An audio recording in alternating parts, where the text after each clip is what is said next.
अब हड़बड़ाने व गड़बड़ाने की कोई ज़रूरत नहीं है।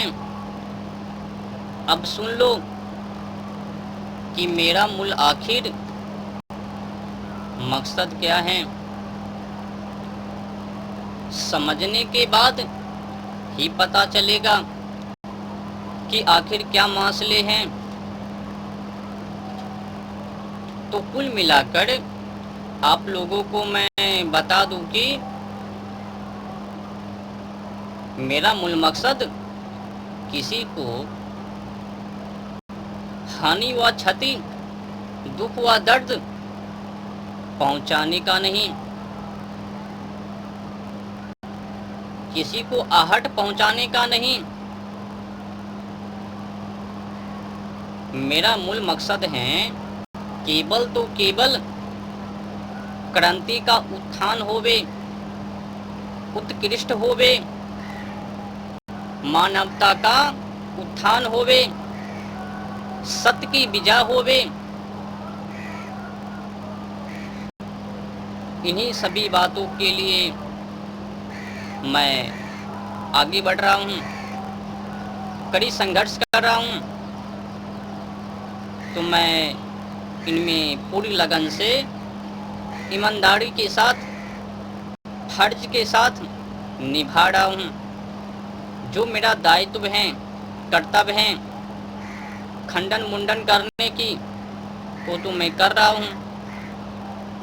जो सत्य होवे तो सत्य, जो असत्य होवे वो असत्य दुनिया इतिहास के सामने प्रस्तुत करना, सामने लाना, ये मेरा दायित्व, कर्तव्य, फर्ज है। तो फिर मैं क्यों ना निभावे। अब अगर इसमें सत्य बोलने पर किसी को दुख हो रहा है तो फिर वो जानवे। सत्य तो कड़वी है ही, दुख तो होवे ही। आजकल की जमाना में चलता ही क्या है, जो झूठ बोलवे उनकी बड़ाई खूब होवे, उनके ऊपर नमस्कार चमत्कार खूब होवे, उनकी मान व सम्मान खूब होवे।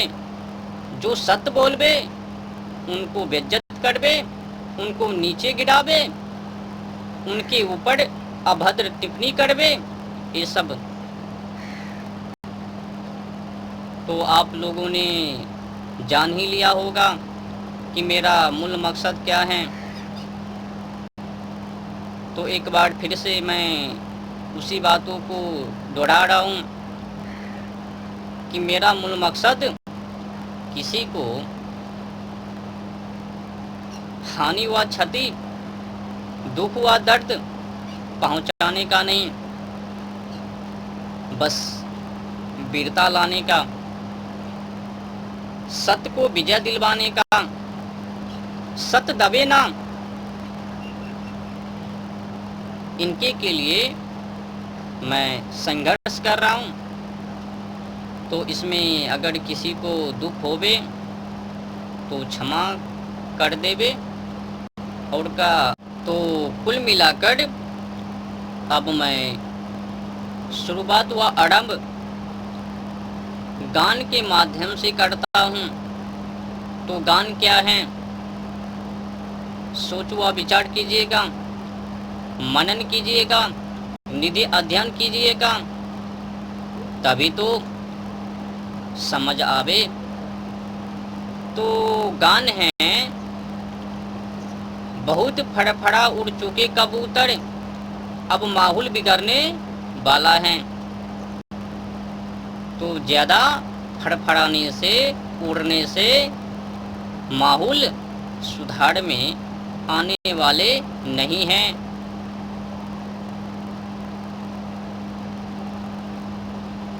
तो अब अगर आप लोगों ने समय को रहते हुए सुधरने की,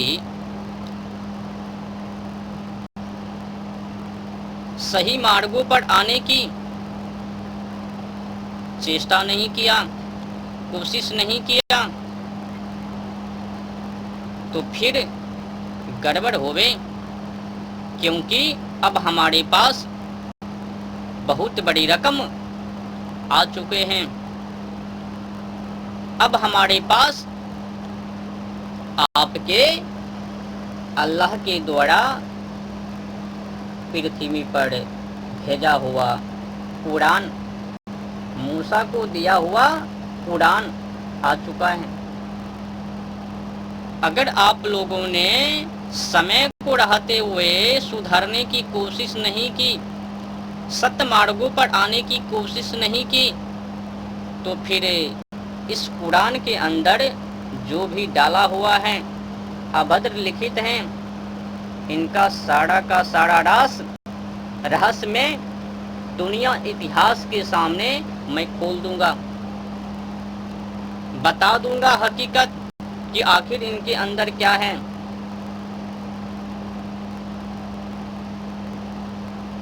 मैं निवेदन करता हूं उन लोगों से कि एक बार नहीं, 100 बार नहीं, 1000 बार मंथन कीजिए, सोच व विचार कीजिए, निधि अध्ययन व मनन कीजिए, बिना सोचे समझे आगे बढ़ने की कोशिश मत कीजिए, नहीं तो बहुत गड़बड़ होवे।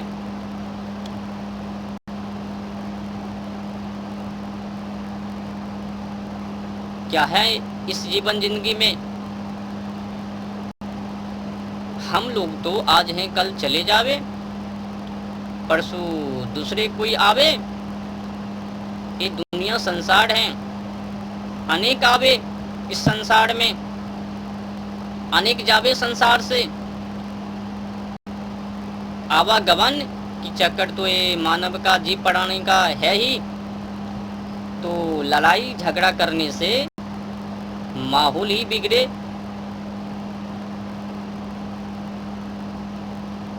अब अगर किसी मुस्लिम को यति नरसिंहानंद जी की बयान बाजी बातों से दुख हो रहा है, दर्द हो रहा है, आहट है, तो फिर सुनो, अगर यति नरसिंहानंद जी ने जो भी बोला, रावण की जगहों पर उनको डाला, तो ऐसे ही नहीं डाला, सोच समझकर ही डाला ना। जब तक उसने कुरान को नहीं पढ़ा समझा, तो फिर बोल कैसे दिया? पढ़ा तभी तो कहा, बिना पढ़े कैसे बोल देवे? तो कुल मिलाकर बुरा ना मानो तो होली है। यति नरसिंहानंद जी ने जो भी बोला वो कुरान को पढ़कर ही बोला, ऐसे नहीं बोला। ऐसे कैसे बोल देवे? किसी से पूछ लेवे, जानकारी होवे तो बतावे, ना होवे तो ना बतावे। तो पूरी जानकारी यति नरसिंहानंद जी के पास है, तभी तो बोल देवे।